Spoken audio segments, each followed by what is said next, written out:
I used to have a lot of money on Runescape, but now I'm completely broke. After giving away all my GP to the Gillinor Game Season 4 prize pool, I am in desperate need of a rebuild. Luckily, the unusual money-making methods I'm doing in this video are some of the best I've ever tried, including a method that makes over 3 million GP an hour that nobody's doing. Deep in the woods between the Shazin and Archaeus regions of Zaya, you can find an area in the woods filled with zombies, dark warriors, and necromancers. These necromancers were added to the game in 2021. When they were released, there was nothing special about them, a decent rune drop table, but nothing else to write home about. That was until early this year in May, an item called the Cursed Amulet of Magic was added to their drop table. This amulet provides the lowest magic damage bonus for any item in the game, 80%. So why was this even added to the game? Well, it's a very niche item. Per the OSRS wiki, the amulet's extreme magic damage penalty drops the maximum hit of Wind Strike from 8 to 2, which, alongside the Serpentine Helm, allows accounts to apply venom to most NPCs while still allowing them to regenerate to maximum hit points. A technique used by restricted accounts like Ironmen and certain peers to get kills on certain monsters. Again, very niche and very weird, but that's what makes this interesting. This item's drop rate from the Necromancers is 1 in 5. Very high, and when I looked at what they were selling for, I saw 60,000 GP. A 1 in 5 drop rate for an item that goes for 60k? That's worth trying out. This method starts off very annoying. The Dark Warriors and zombies are aggressive, and there's only 2 Necromancers in the area. So for the first 10 minutes, you are constantly moving around trying to avoid the zombies and warriors in order to kill the necromancers. It's probably worth bringing a stamina for this. There may be a safe spot to avoid all damage, but I wasn't able to find one with the blowpipe that I was using. After 10 minutes though, this method becomes very easy. Nothing's aggressive to you anymore, so you can just wait for a necromancer to spawn and kill it. It has pretty low HP and doesn't hit you often, so it's not much of a fight. You can bring some food with you and use your blowpipe spec to heal you up if needed. With only a 1 in 5 drop rate, these amulets started piling up in my inventory fast. I was getting multiple back-to-back drops, and every time I saw one, the GP stack in my eyes just kept growing. There's probably a more efficient way to do this, but I thought I was doing a pretty good job. I didn't want to leave the area because that would reset the aggression timer, so I stubbornly had to drop some of the rune stacks I was collecting, but they weren't going to be that much GP anyway. After 1 hour, this is what the inventory was looking like. Some runes in my rune pouch and 27 cursed amulets of magic. I was juggling some of them on the floor. I had gotten so many as a drop. I sold all of the runes for 56k and put in all the amulets for 60k. Now, while these things are going for a high price, they don't have a high volume and don't sell right away. So I decided to leave these in overnight. If they all sold, I'd be making 1.6 million GP. One of my favorite things to do on this series is to leave the items in overnight on the Grand Exchange and wake up to a green sell offer, and that's exactly what happened with the amulets. All 27 sold for 1.6 million GP. Take away the around 100k we used in supplies, and we're looking at 1.56 million GP made in 1 hour killing necromancers for the Cursed Amulet of Magic. Weird item, weird method, incredible money. Exactly how we like it.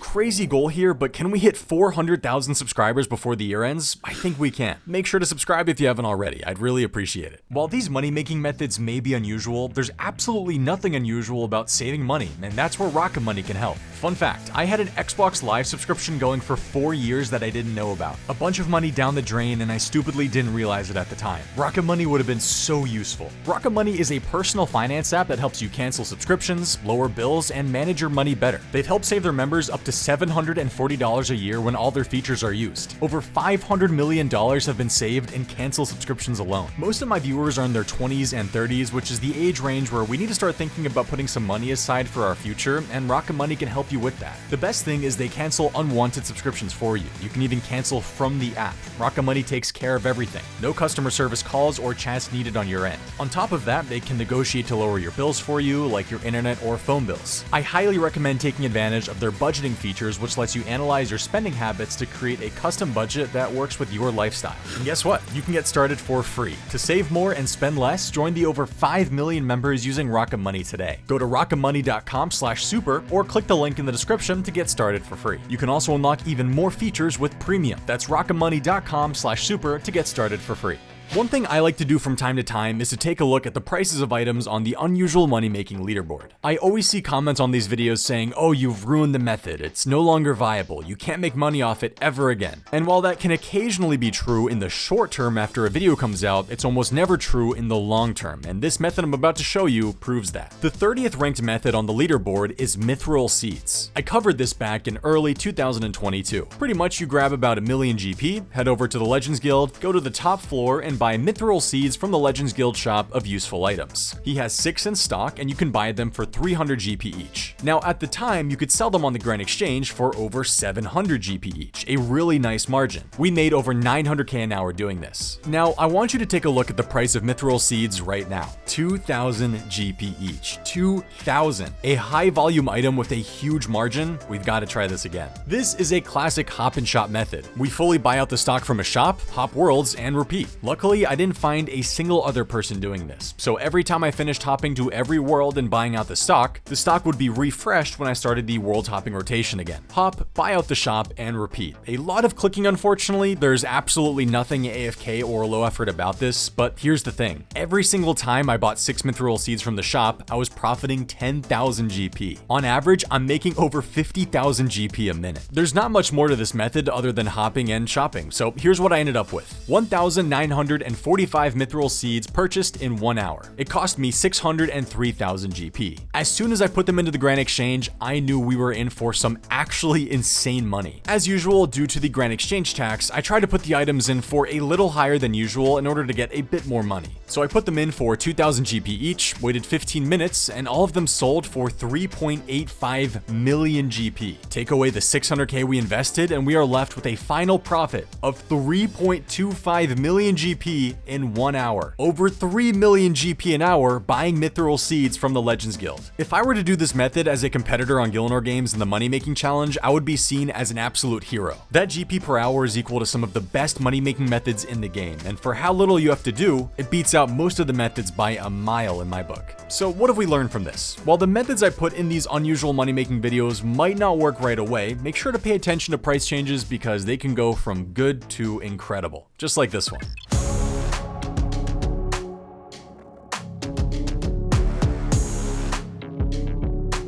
Next up, we're heading to the Jaldracht Pyramid, where we are going to be making some insane money. Did you know that in the room where you pray to the altar to change your spellbook to Ancients, an Ancient Lectern was added? This Lectern lets you make teleport tablets of every teleportation spell on the Ancient spellbook. If we take a look at the profit margins to make these tablets, they're looking pretty good. The Lasar teleport tabs in particular are almost 2k profit per tablet made. That seems pretty good. In order to make these tablets as efficiently as possible, I'm grabbing myself a Pharaoh Scepter, 1000 soft clay, 2,000 law runes, a staff of water, and a crafting cape. First thing I'm doing is getting out 26 soft clay in my inventory, then teleporting to the Jaldracht Pyramid with my Pharaoh's Scepter. Open up the door, run all the way around to the back of the pyramid, then enter through this door right here. Once inside, click on the lectern, select the teleport tablet you want to make, and boom, just like that, you're making tablets. Quick note that the tablet creation animation is one of my favorites in the game. Absolutely insane animation. Now, here's the nice part about this method. You can AFK a bit during this. And I actually mean AFK.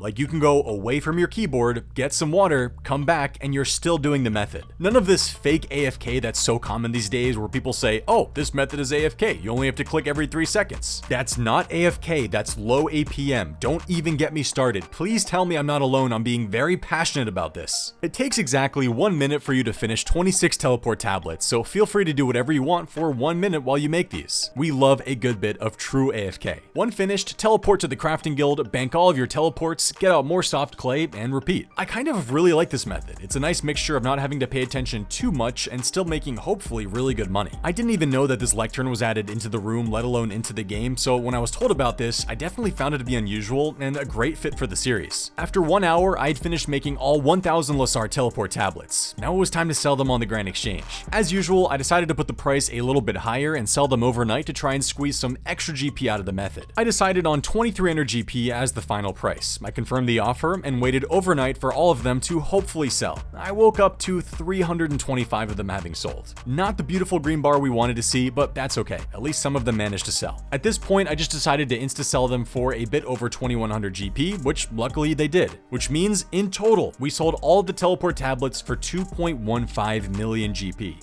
take out the around 420k we spent on supplies, and we are looking at a little over 1.7 million GP an hour making Lassard teleport tabs. Another unusual money-making method making us comfortably over 1 million GP an hour. It cannot be understated how good these methods are.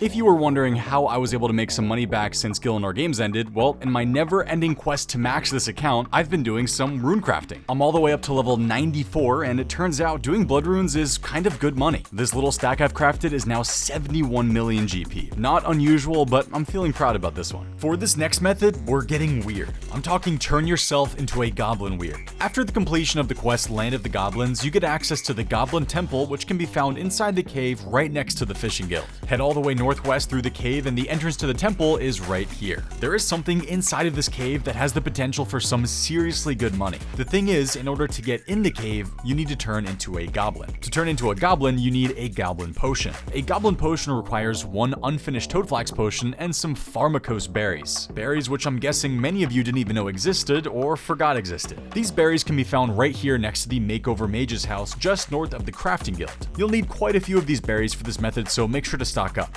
Something interesting I noticed was the bushes have infinite berries, or at least I think. I was able to pick a full inventory of them and the bush never ran out. Kinda nice. Now we buy some toadflax potions from the Grand Exchange. They're not too expensive, so you won't need that much GP to try this method out. With both of these ingredients, you can now make yourself some goblin potions. Now this potion can only be used in the goblin cave, so make your way to the temple entrance, drink a goblin potion, choose whatever goblin you want to turn into, and boom, part 1 of the method is done. You can now enter into the goblin temple. Now once you're in here, you don't have to go very far. Just around the corner right here is a crate, and we are going to be spam clicking on it for goblin mail. That's right, this method involves stealing goblin mail from the goblins themselves. RuneScape's most infamous item that you can never equip is going to be our moneymaker today. Since the goblin mail is required in quests like Goblin Diplomacy and Land of the Goblins, there's always a steady demand for them, and they're sitting at a comfortable price of around 700 GP. Look how quickly we can spam click on this crate to take them. There's very little delay. All I'm doing is collecting a full inventory, teleporting out with my construction cape, regenerating my run in my player-owned house, and banking the goblin mail at Castle Wars. I'm teleporting back to the Goblin Cave with a skills necklace to the Fishing Guild. You can also use a lunar teleport to the Fishing Guild, or you could just use a fishing cape teleport to the Fishing Guild. They all work, but the skills necklace to me is just the most convenient. Now, I would equip the cape and necklace, but unfortunately you can't be wearing anything when you use the goblin potion, so they have to stay in your inventory. All in all though, pretty self-explanatory method. Just collect a bunch of goblin mail, bank it, run back, and repeat. That's it. After 1 hour, I collected 960 goblin mail. I think if I had done it a bit more efficiently, it would have been closer to 1,000. Now, the one downside about this is that goblin mail have a buy limit of 15. Barely anything, so you're more than likely not going to be able to instant sell all of them. However, these things do consistently sell, usually 1 to 3 at a time. I dropped the price by 5% in order to hopefully get them to sell a bit quicker, which they all eventually did after 5 hours. In total, I made 640,320 GP. We spent around 50k on the goblin potions and skills necklaces, so we're looking at a final profit of 590k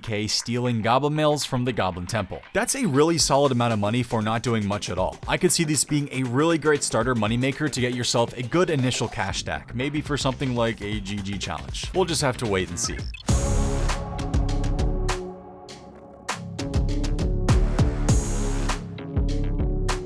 In Brimhaven, there's a guy called Davon who runs Davon's Amulet store. What's weird is that he doesn't have a store or building for his shop, he just runs it at this sketchy location. Apparently, this is an underground amulet merchant business that he's running here, and we're going to take advantage of it. His store stocks 5 amulets, and we can sell 4 of them to him for profit. The Amulet of Power, Strength, Defense, and Magic. So the method is to buy those amulets from the Grand Exchange, then sell them to him for profit. There's definitely money to be made here, but there's one small downfall. All of these amulets have a buy limit of 125 on the Grand Exchange. I can probably sell those in under 10 minutes to this shop. Unless you're buying a lot of the amulets over time, that's an unfortunate limitation of the method. I went ahead and bought 125 of each amulet. It took about 45 minutes for all of them to buy. Now, while buying items from the shop and selling them to the Grand Exchange is cool, I think it's even cooler when you can buy items from the GE and sell them to the shop for profit. There's something about interacting with shop owners around the game and selling things to them which makes me truly feel like I'm playing the game like it's meant to be played. Kind of. off. Now, technically, if you want to make the most profit possible from this, you should only sell 1 amulet per world. The more you sell, the less he buys them for, so to take full advantage, only sell 1. But I think it's worth it just to sell 5 at a time. You speed up the process and still profit on every one you sell. Selling all of the amulets took about 10 minutes and I made 809,000 GP. Buying all of the amulets from the GE cost 562k, which means we are left with a final profit total of 247k. For 10 minutes, that's not too shabby. However, after finishing, I realized I made a crucial mistake. Davon now has a higher buying price and lower selling price for players who wear the Karamja gloves 1 or higher in his shop. I did not wear Karamja gloves when doing this for the first time, so we need a round 2. So buy all of the amulets again and sell them to the shop again, this time wearing my Karamja gloves. This time around, we made 926k instead of 809k. Take away 562k and we are left with a final total of 364,000 GP. 117k more GP than when I did the method without the Karamja gloves. An absolute must in my opinion if you decide to do this. For a 10-minute method not including the time it takes to buy the amulets, not too bad.